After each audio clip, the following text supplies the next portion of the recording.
और इस बीच ईरान के राष्ट्रपति ने ट्रंप को चेतावनी दी है, हिम्मत है तो होर्मुज भेजें अपने जहाज। IRGC प्रवक्ता अली मोहम्मद नैनी की धमकी, हर हमले का निर्णायक जवाब दिया जाएगा। सीधे सीधे ईरान ने अमेरिका को चैलेंज किया है, कहा है कि अगर डोनाल्ड ट्रंप में हिम्मत है तो अपने जहाज हॉर्मुज स्ट्रेट में भेजें।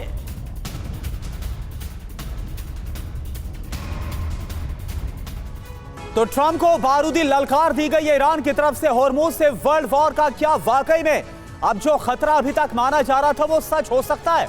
IRGC की क्या चेतावनी है? सीधे कह दिया गया है, ललकारा गया है कि हिम्मत है तो फारस की खाड़ी में जहाज भेजो, या अमेरिका को ललकार, हर हमले का निर्णायक जवाब दिया जाएगा। हॉर्मुज स्ट्रेट अभी भी ईरान के पूर्ण नियंत्रण में है। जी हां, जरूरत पड़ी तो शक्तिशाली हथियार से हमले होंगे, जब तक दुश्मन खत्म नहीं होता हमले जारी रखेंगे। ये अली मोहम्मद नैनी की तरफ से कहा गया है, IRGC की तरफ से कहा गया है। धमकी की वजह क्या है? ट्रंप ने कहा था कि ईरान की नेवी खत्म हो चुकी है, अपनी सेना को मजबूत दिखाने की कोशिश अब ईरान की तरफ से की गई है। अभी तक हार नहीं मानी, लंबी जंग लड़ सकते हैं। ब्रजेश जी, क्या ये सीधे सीधे मैसेज देते हुए ईरान इस वक्त नजर आ रहा है? और जो खबरें सामने आ रही हैं, परिस्थितियां दिख रही हैं, उससे लग तो यही रहा है कि हॉर्मुज स्ट्रेट में अभी भी पूरी तरह से दबदबा तो ईरान का ही है। समीर, 16वें दिन इस लड़ाई में हम पहुंच चुके हैं और एक बहुत ही शक्तिशाली कॉम्बिनेशन US और इजराइल का ईरान के ऊपर में हावी हो रखा है। एसिमेट्री बहुत ज़्यादा है और उसको लड़ने के लिए अच्छी तरीके से एसिमेट्रिक वॉर लड़ रहे हैं ईरान के लोग, खास करके IRGC के लोग। लड़ाई को उन्होंने फैलाया है पूरे गल्फ एरिया में, और सबसे जो सोर पॉइंट है, सबसे जो क्या कहते हैं इन्फ्लुएंसिव इशू है, हॉर्मुज के ऊपर में गतिविधियां रोक दी है शिपिंग की। इससे कारण पूरे विश्व में हाहाकार मच गया है। ये उनके स्ट्रेटजी के मुताबिक है और जो उनके बयान आ रहे हैं इसी को संबोधित करते हैं। खासकर होम फ्रंट में उनको ये बताना भी ज़रूरी है कि भाई हम लड़ सकते हैं और हमारे पास में क्षमता है। तो ये जो हम लड़ाई देख रहे हैं दो तरह की है। वेटिंग गेम चल रहा है, कौन पहले ब्लिंक करता है।